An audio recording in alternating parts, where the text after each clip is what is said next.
Sometimes stories find you. This man reached out to me a few weeks ago. Just a comment. One message, no name. He wrote, "There's something in my family I've never told anyone. If you're interested, I'll tell you." I responded. We talked for a long time. He asked me not to use his name, not his city, not his last name. I promised. I'll only say this. He's a real person, an engineer, over 40, a skeptic, his words, and that matters. Because what he told me is not the story of a believer who sees the supernatural everywhere. This is the story of a man who spent his whole life running from it, and couldn't. I recorded his story, almost word for word, and here's what he told us. I don't believe in superstitions. Never have. I'm an engineer, 30 years of numbers, calculations, tolerances, and margins of error. My world runs on logic, on cause and effect, on things you can measure, verify, reproduce under controlled conditions. If something can't be measured, that doesn't mean it exists.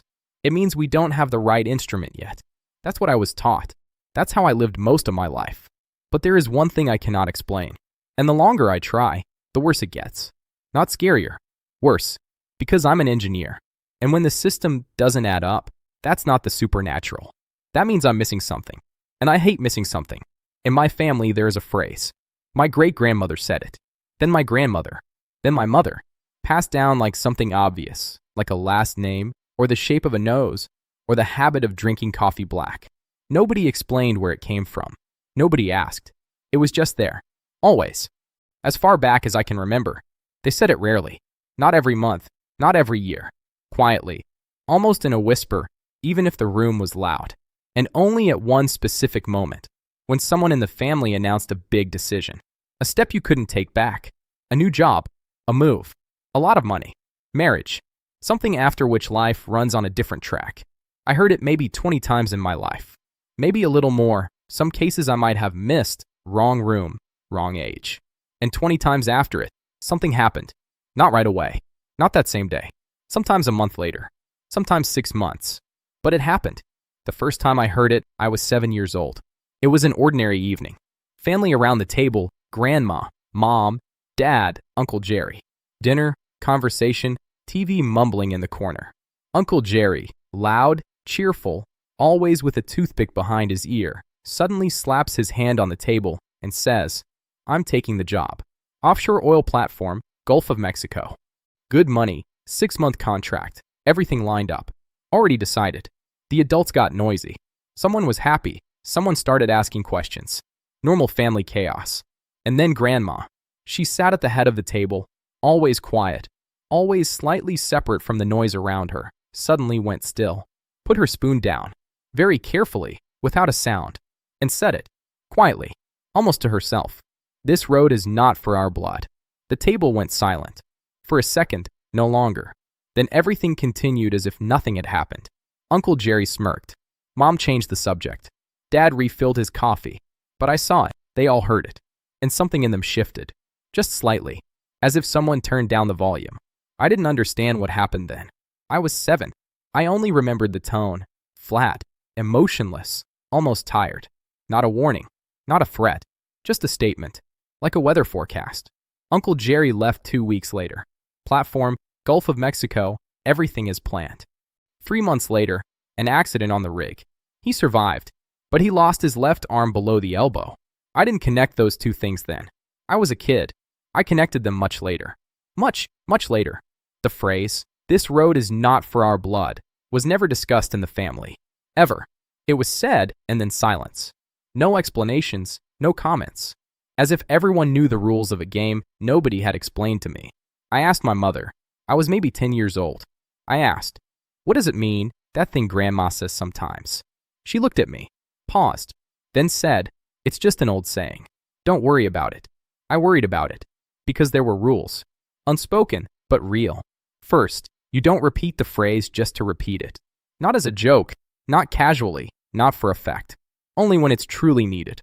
Second, if it's been said, the person needs to stop and think. Not necessarily back down, but stop, at least for a day. Third, and I only understood this as an adult, it was never said twice about the same decision. Said once. After that, your choice. No pressure. Ever. I thought, superstition. Folk psychology. What psychologists call a self-fulfilling prophecy. Person hears a warning, starts to panic, makes mistakes, and there's your coincidence. Elementary. I thought that for a long time. A very long time. Until I sat down and ran the numbers. I already told you, I run numbers. It's an occupational habit. An engineer can't just feel that something is wrong. An engineer has to prove it, to himself first. So when I finally sat down and started going through my memories, I did it methodically, took a piece of paper, wrote down each case, date, approximate, from memory, what decision the person was making, whether the phrase was said, what happened after, and how long it took. What I got was a table, messy, full of gaps. Memory isn't an archive. But even in that shape, it scared me. Really scared me. Not like a horror movie scares you. You know that's not real. More like an X-ray scares you when you see something that shouldn't be there. I'll tell you 3 cases. Not all of them. There are more, and not all of them are equally clear. But these 3 I remember well. Too well. The first, my father. My father was a man of his generation. Mechanical engineer, practical, both feet on the ground his entire life. He didn't just disbelieve in the supernatural. He had contempt for it. Quiet contempt. No arguments, but contempt. When Grandma said the phrase, he never objected out loud. He respected his elders. That was deep in him. But I could see it. After she said it, he would press his lips together slightly. Barely visible. That meant nonsense. Superstition. Old world thinking. It was 2001. The dot-com bubble had just burst, but everyone was still looking for angles. A colleague of his, serious guy, seemed solid, came to him with an opportunity. A tech startup, good timing, get him before it's too late. My father sold his car, cleared out everything he and my mother had saved over 10 years. The guy had documents. My father had checked. He came home that evening, happy, energized. I hadn't seen him like that in a long time. Telling us about it over dinner. All thought through, reliable partner. The paperwork is solid. He'd verified everything. My mother listened, said nothing. And then, quietly, looking down at her plate, said the phrase. My father looked up at her, paused for a second, then kept talking as if nothing had happened. No irritation, no argument. Just didn't hear it, or pretended not to. 6 months later, the company folded. The partner disappeared, along with the money, the documents, and his phone number. Just vanished. These things happened. It was that kind of time. My father went to the police. They sympathized and shrugged. The family lost everything they had saved for 10 years. I remember my father sitting at the kitchen table that evening. He didn't cry. He never cried. He just sat and stared at one point. I walked in, wanted to say something, and didn't. Walked out quietly. My mother never brought it up again. Not once. Not a word. Not a look. I thought at the time, out of decency. Later I understood. She knew there was no need to remind him. He remembered. My father never pressed his lips together again when my mother said the phrase. Never. The second case, my sister. My sister is 6 years older than me. She always had a personality. Don't get close. Independent. Sharp. Used to making her own decisions and not asking for anyone's opinion.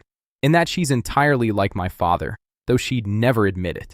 She was 32 when she met Michael. Met him, and 4 months later announced she was getting married. Fast. But that's how she always was, decided and done, not up for discussion. We gathered at my mother's house. She liked important news delivered at the table, face to face, not over the phone. My sister sat straight, composed, slightly tense, waiting for the reaction. Michael beside her, pleasant, smiling, saying the right things. My mother listened, got up to put the kettle on, or so it seemed, and on her way past, almost as an aside, said the phrase quietly. My sister heard it. I saw her face change for a fraction of a second, then the smile was back. But that fraction of a second was real. After the guests left, there was a conversation. A loud one. My sister accused my mother of never supporting her, always against everything, always those strange words at the wrong moment. My mother didn't defend herself, just looked at her and said nothing. That silence was probably worse than any words. The wedding was beautiful. I was the best man. Michael gave a toast, smooth, warm. I watched him and thought, normal guy. What my mother felt, I couldn't say. 2 years later, divorce. It turned out Michael had another family. Not an affair, not a fling, a family. A woman and a child in another state. He'd been living two lives for 3 years before he met my sister. Professionally, carefully, no traces. My sister found out by accident. His phone, a message from someone else, the usual story. She called me that night. I had never heard her like that. We talked for a long time. About Michael, about the lies, about how she hadn't seen it. At some point she went quiet, then asked, softly, nothing like her usual self, "Do you remember what Mom said that night?" I remembered. She didn't say anything else. Just paused and said goodbye. She and my mother made up. But that conversation, about the phrase, never happened. Some things in our family are not spoken aloud. They're just known. The third case, and this one is hardest for me to talk about, is me. I was 29, working at an engineering firm, boring and stable, and suddenly an opportunity came up. Private company, good money, interesting projects, real future. Everything a young engineer with restless hands could want. I told my mother, not asking for advice, just telling her, keeping her informed. I had already decided. She listened carefully, nodded, and then, I almost missed it. She said it so casually, said the phrase. I felt irritated. For the first time in my life, actual irritation at those words, because now they were about me. And suddenly I understood how Uncle Jerry had felt. And my father, and my sister. I took the job. First 6 months, everything fine. Then problems started. Not a disaster, just a slow, steady deterioration. Conflict with management, then restructuring, then layoffs. 18 months later, I was out of work for the first time in my life. Job hunting for 3 months. For an engineer at my level, that was humiliating and frightening. I ended up back in a similar place. Government contractor, boring, stable, roughly where I had started. And that's when, for the first time, I sat down and ran the numbers. Got a notebook. Started going back through my memories. Case by case, year by year. Uncle Jerry, my father, my sister, a few more, cousins, neighbors, people my mother and grandmother had known well. I wrote down everything I could remember. Out of 14 cases where the phrase was said, in 11 of them something went seriously wrong afterward. Not minor inconveniences, real losses. Money, health, relationships. 3 cases, nothing bad happened. Or I just don't know what happened. People drift out of your life, and you don't always find out how their story ends. 11 out of 14. I'm an engineer. I work with probabilities. I know what statistical significance means and what random coincidence looks like. This is not random coincidence. My mother is 71 now. She lives alone, in the same house where I grew up, in the same kitchen where my father used to sit every evening waiting for news that never came by phone. I call her every day. I visit once a week. She doesn't complain, never complained, but I can see she has gotten smaller. As if life slowly removes everything unnecessary from a person and only what matters most remains. 2 years ago, she called me on a Wednesday morning. Not on the weekend, not in the evening. Wednesday, 9:30, while I was at work. My mother never called me at work. In my entire life, maybe 2 or 3 times, and each time it was something urgent. I picked up. She said, "Come today." Not tomorrow, not this weekend. Today. Her voice was level. Not frightened, not agitated. That levelness is exactly what scared me. I came that same evening. We sat in the kitchen. She made tea, real loose leaf, like always. Brought out jam I hadn't asked for. That's her way of gathering her thoughts, keeping her hands busy while her mind decides how to begin. I waited, didn't rush her. Finally, she said, "I want to tell you something. Something you need to know. I've been thinking for a long time about when to do this. I decided now." I asked what happened. She shook her head. Nothing happened. It's just time. And she began. The phrase has been around for a long time. So long that my mother doesn't know the exact date. Nobody does. She heard it from her mother, who heard it from hers, and so on back into the depth where there are no more names or faces. Only the faint outlines of people nobody alive can remember. But the story, where it all started, survived in the family, passed down alongside the phrase, like instructions with medicine. My mother told it to me the same way it had once been told to her. It happened, by the family's reckoning, sometime in the mid-1800s. A great-great-grandfather whose name nobody remembers precisely, called different things in different retellings, was an ambitious man, born poor, but sharp, capable, could read and write when most around him couldn't. An opportunity came up to leave the farm, go to the city, go into business, start a new life. A good man was offering him a partnership. His mother, my great-great-great-grandmother, a woman about whom the only thing known is that she knew things, told him not to go. Gave no reason. Just said, "This road is not for our blood." He didn't listen. He left. What happened next? The versions differ. In one telling he died on the road. In another he was swindled and came back with nothing, broken. In a third he simply disappeared and the family never saw him again. Which version is true? Nobody knows. Maybe all three are true in some way. But his mother said the phrase one more time after that. Not as a warning, as a conclusion. As the lesson she had drawn from what she witnessed. And from that point on those words stayed in the family. I listened and thought, this is a legend. A well-shaped story with a moral at the end. Every family has them. Stories passed down to children to explain or justify something.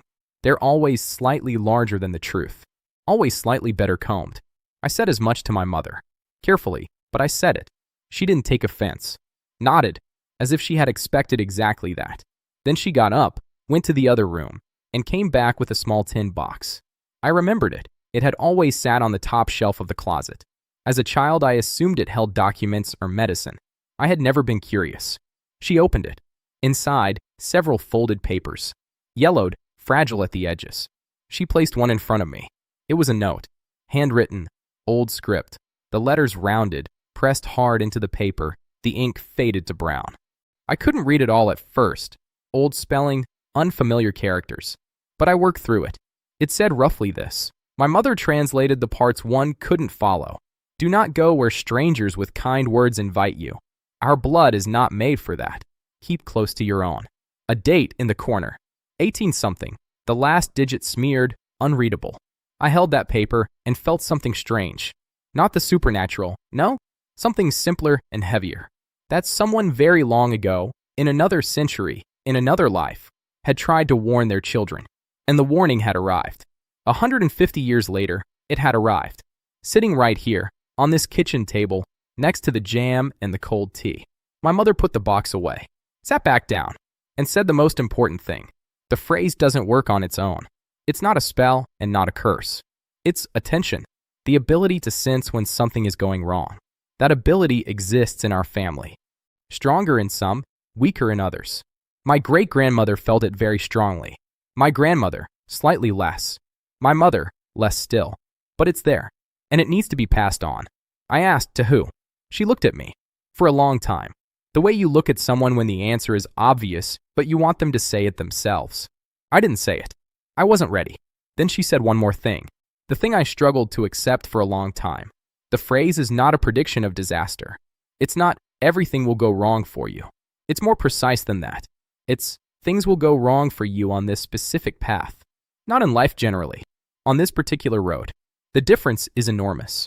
Because if that's true, then everyone who heard the phrase and didn't listen lost more than just money or health or a relationship. They lost time. The time they could have spent differently, on another road, where the loss wouldn't have happened. Uncle Jerry didn't have to take that platform job. He could have found other work. He would still have both arms. My father didn't have to hand over those savings. There were other ways through that decade. Hard ways, but honest ones. My sister could have waited. Not rushed. Met someone else.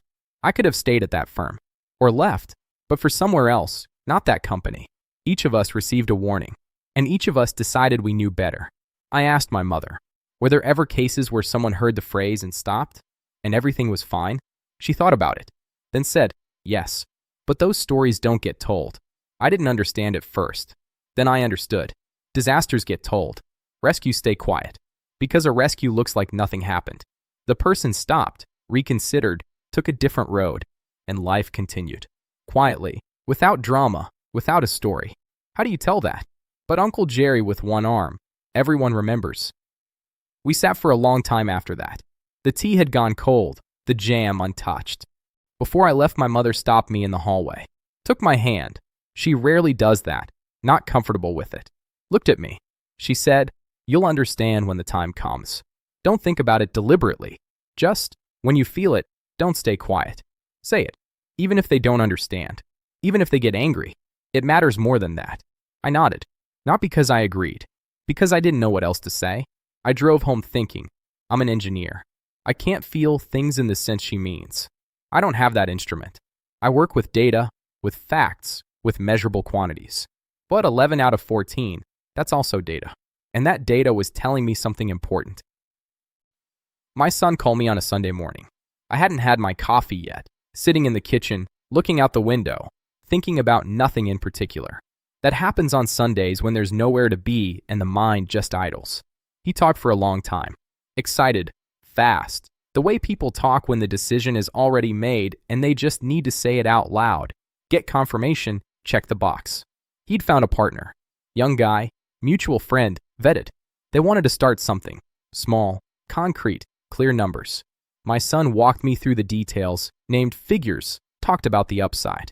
Everything sounded reasonable. Everything sounded familiar. I listened and said nothing. Not because I didn't know what to say, because I knew too well. While he talked, I was remembering. My father at that kitchen table, happy, energized, telling us about the reliable partner and the solid paperwork. Uncle Jerry with the toothpick behind his ear, loud, confident. My sister, straight-backed and composed, waiting for approval. All of them, in that moment before, when everything was still fine. And then I felt it. Not a thought, not a logical conclusion. I felt it. Something inside, somewhere in the chest, just below, as if something had clenched and wasn't letting go. I can't describe it more precisely than that. I'm an engineer, I've said it before. I don't have the language for these things. But the sensation was physical, specific, impossible to mistake for anything else. My son finished talking. Silence. He was waiting for my reaction. I held the phone and thought, here it is. For over 40 years, I had heard this phrase from other people. From my grandmother. From my mother. My whole life. Through someone else's voice. About someone else's decisions. My whole life, I had been on the side of the table where you sit and exchange glances. Where you listen and say nothing. Where you think, coincidence or not. And now I was standing on the other side. I understood in that moment why it's so hard. Not because you're afraid of being wrong. Not because you're afraid of causing offense. But because when you say those words, you are taking on responsibility. You are telling someone you love, I know better than you. I see something you don't. Trust me, or don't, but I'm going to say it anyway. That's enormous arrogance. Or enormous love. I still don't know what to call it. My grandmother knew. My mother knew. They said it, and absorbed everything that came after. Hurt feelings. Arguments. Silence at the table. Sometimes years of distance. They paid for those words. Every time. And they said them anyway. My son said again, Dad, you've gone quiet. I said, hold on. I got up. Walked around the kitchen. Stood at the window. Outside a gray Sunday morning. Bare trees. Someone walking a dog on the street below. An ordinary Sunday. An ordinary life. I thought, maybe I'm wrong. Maybe this is just anxiety. A father's anxiety. Nothing more. Nothing mystical. Maybe the partner really is solid. Maybe the numbers work. Maybe everything will be fine, and I'll say these words for nothing, and my son will look at me the way I once looked at my grandmother, with mild confusion and patience. Maybe, but 11 out of 14. And that feeling in my chest, which wasn't going away, which was just sitting there quietly, waiting for me to finish thinking. I brought the phone back to my ear. I said, listen, I'm glad you told me. I hear you. But before you sign anything, I want to say something to you. You don't have to take it seriously. That's your right. But I need to say it. My son went quiet. He felt the tone. He's smart. He always felt it. And I said the phrase, for the first time in my life, in my own voice, to my own son. Out loud it sounded different than it did in memory. When you remember someone else's words, they always stay slightly foreign, grandma's, mother's. But this, mine, the same words, but different, as if something had transferred, passed over. I don't know how to explain it. I'm an engineer. But in that moment I understood, physically, in my body, that the circle had closed. My son was quiet. A long time, 10 seconds, maybe more. On the phone, that's a very long time. Then he asked, is that from Grandma? I said yes, from Grandma, and from her mother before that. And further back, I don't know how far. But yes, he was quiet again. Then he said, carefully, the way you speak when you don't want to offend. Dad, you always said that was superstition.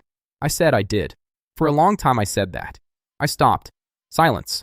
I didn't push. Didn't explain. Didn't walk him through 11 out of 14. Wrong time. Wrong format. I just said, think about it. Don't say yes and don't say no right away. Just wait a little. A week. Look at this partner one more time. Don't rush. He said, okay, I'll think about it. We said goodbye. I put the phone on the table. Sat down. My coffee had gone completely cold. I never drank it. Outside the window, the same man with the dog was heading back. The dog was pulling the leash towards something interesting off to the side. The man was pulling back. They were both moving forward. Just each of them thought forward was a different direction. I thought, that's it. I said it. What happens next is his choice, as it was always someone else's choice. The phrase doesn't cancel the choice. My mother had explained it. I finally understood. It only gives a pause. 1 second of silence in which you can hear something other than your own desire. Whether he'll use that pause, I don't know. Uncle Jerry didn't. My father didn't. My sister didn't. I didn't. Maybe he will. Maybe that's the whole point. Not to stop anyone, but to offer the pause. Again and again. Generation after generation. Knowing that most people won't stop. And saying it anyway. 3 weeks have passed since that Sunday morning. My son hasn't signed anything yet. He says he's thinking. Looking more carefully at the details. Taking a closer look at the partner. Maybe that's coincidence. Maybe he would have done that anyway. He's a careful person by nature. Takes after me. Or maybe that 1 second of silence worked. I don't know. And I won't know for a while.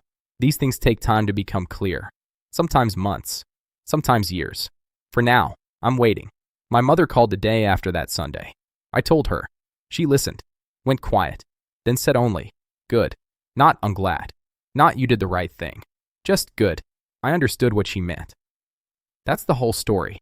I don't know what it is, this thing that lives in my family. Intuition built up over generations.